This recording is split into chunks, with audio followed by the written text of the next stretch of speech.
Hello and welcome students, আশা করি তোমরা সকলেই খুব ভালো আছো। জ্ঞানজ্যোতি কোচিং সেন্টার পক্ষ থেকে তোমাদের সবাইকে আরো একবার স্বাগত। তো আমি মীরা ম্যাম, আমি আজকে তোমাদের সেমিস্টারে বাংলা বিষয় থেকে দেখো একটি নতুন টপিক নিয়ে চলে এসেছি। আজকে যেটি নিয়ে আমি আলোচনা করব সেটা আমি দেখো বোর্ডে লিখে দিয়েছি। তোমাদের বৈষ্ণব পদাবলী থেকে রূপ লাগি আঁখি ঝুড়ে গুণে মনোভর। তো এই পদটি নিয়ে আমি আলোচনা করব। এই পদটি নিয়ে আলোচনা শুরু করার আগে তোমাদের ছোট্ট করে একটা ইনফরমেশন দিয়ে দিই। দেখো বোর্ডের কর্নারে তোমরা দুটো নাম্বার দেখতে পাচ্ছ। এটা হচ্ছে আমাদের Gyanjyoti coaching centre official helpline number. এখানে কিন্তু তোমাদের অনলাইনে ক্লাস করানো হয়, তার সঙ্গে তোমাদের নোটস দেওয়া হয়। তো তোমরা যারা যারা এখনো আমাদের সঙ্গে অনলাইন ক্লাসে যুক্ত হওনি, যুক্ত হতে চাইছো, তারা এই উপরে দেওয়া নাম্বার দুটির সঙ্গে যোগাযোগ করে কিন্তু আমাদের সঙ্গে যুক্ত হয়ে যেতে পারবে। ঠিক আছে, তাহলে আমি আমার আলোচনাটি শুরু করি। দেখো, যেই পদটি নিয়ে আমি আলোচনা করব, প্রথমেই বললাম রূপ লাগি আঁখি ঝুড়ে গুণে মন ভোর।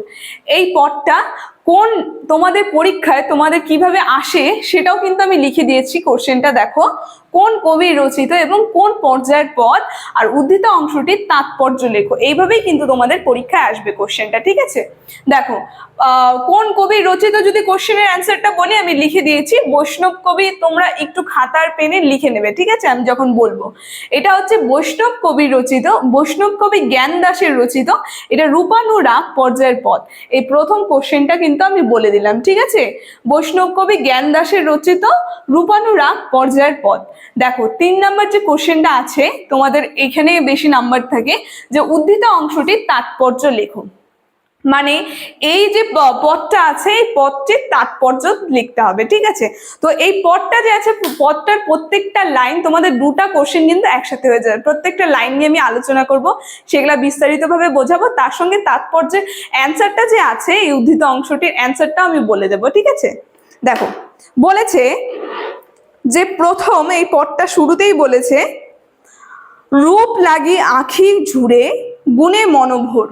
এই লাইনটা কি বলেছে? এই লাইনটা প্রথমে বলি, জ্ঞানদাস যে যিনি আছেন তিনি কিন্তু আধুনিক কবি। ঠিক আছে, তাকে আধুনিক কবি বলা হয়, আধুনিক বৈষ্ণব কবি বলা হয়। তো এই জ্ঞানদাস যে এই পদটি লিখেছিলেন, এই পদটা আসলে কি? এই পদটা হচ্ছে রাধারানী বলছে এই পদটার মধ্যে কৃষ্ণকে উদ্দেশ্য করে। ঠিক আছে, কৃষ্ণকে দর্শন করার উদ্দেশ্যে যে রূপানুরাগটা আসলে কি? রূপানুরাগটা হচ্ছে যখন কোনো গল্পে প্রেমিক এবং প্রেমিকার দর্শন, মানে দেখাতে যে বিভিন্ন মনের ভাব বা কামনা বাসনা যা হোক, যা হয়, তো সেই সমস্ত বিষয়বস্তু কিন্তু এই পদটার মধ্যে রয়েছে। রূপানুরাগ এই পর্যায়ের মধ্যে পড়ে। ঠিক আছে, প্রথমে ওর জন্য বলেছে এখানে রাধারানী কৃষ্ণকে দর্শন করেছে। ঠিক আছে, তো কৃষ্ণকে দর্শন করে রাধারানী তার সখীদের কাছে এই কথাগুলো বলছে। কি বলছে দেখো, রূপ লাগি আঁখি ঝুড়ে গুণে মন ভোর। মানে কৃষ্ণের এত সুন্দর রূপ, সেটা দেখে রাধাকৃষ্ণর কি হচ্ছে, চোখ বলতে চোখ থেকে আঁখি ঝরছে, মানে নয়ন, চোখ থেকে তার অশ্রুধারা বয়ে যাচ্ছে। তারপরে বলেছে প্রতি অঙ্গ লাগি কান্দে প্রতি অঙ্গ মোর। কি বলেছে? যে কৃষ্ণের যে প্রত্যেকটা অঙ্গ রয়েছে, এত সুন্দর কৃষ্ণের দৃষ্টি, মানে কৃষ্ণের রূপ, তো সে প্রত্যেকটা অঙ্গ দেখার জন্য রাধারানীরও প্রত্যেকটা অঙ্গ কি করছে, কাঁদছে, কান্না করছে। ঠিক আছে, তাই বলছে কাঁদছে। তারপরে বলছে হিয়ারও পরশ লাগি হিয়া মোর কান্দে।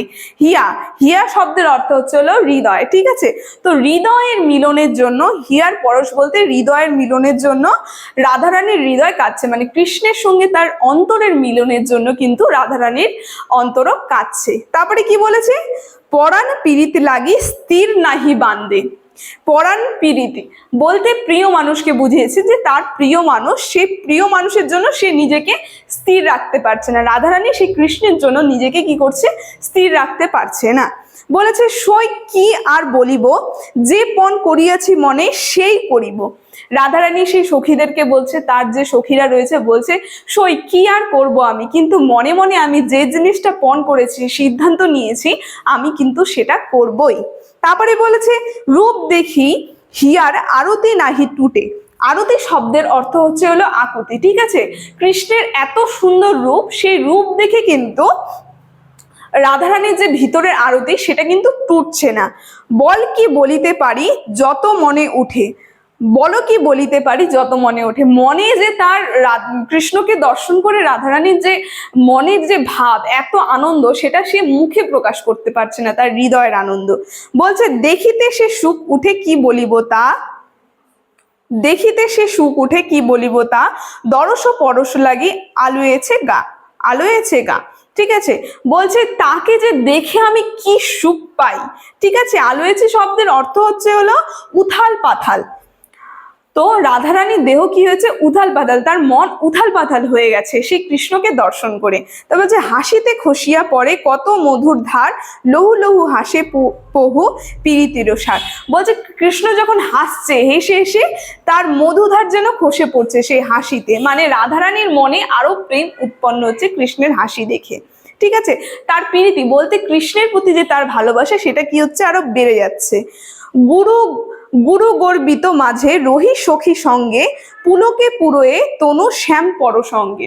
ঠিক আছে, বলছে যখন রাধারানী গুরুজনদের মাঝখানে থাকে, বলতে তার মাতা পিতা যারা আছে তাদের সঙ্গে থাকেন, তখন কি হয়? তার কি হয়, সে যখন কৃষ্ণ প্রসঙ্গে আলোচনা হয় তখন কিন্তু তার হৃদয় কি হয়ে যায়? তার হৃদয় আরো পুলক হয়ে যায়, সে আরো আনন্দ পেয়ে যায়। পুলক শব্দের অর্থ হচ্ছে আনন্দ।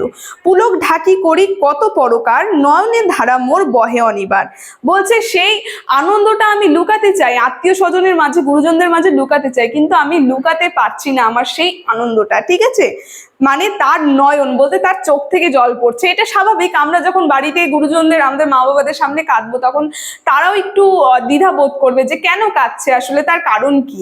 তো সেটা রাধারানী তার নয়ন জল লুকাতে পারছে না যখনই কৃষ্ণর প্রসঙ্গে কোনো কথা হয়। তারপরে লাস্ট দুটো লাইনের মধ্যে জ্ঞানদাস যে কবি আছে, সেই জ্ঞানদাস দেখো কি সুন্দর করে বলেছে লাস্টের দুটা সারাংশে। বলেছে রাধারানীর সম্পর্কে যে ঘরের যতক সবে করে কানাকানি। সবাই কি করছে? রাধারানীর এরকম অবস্থা দেখে কানাকানি করছে, মানে আলোচনা করছে, সবাই বলা বলি করছে যে রাধারানীর কি হলো, আসলে রাধার কি হলো।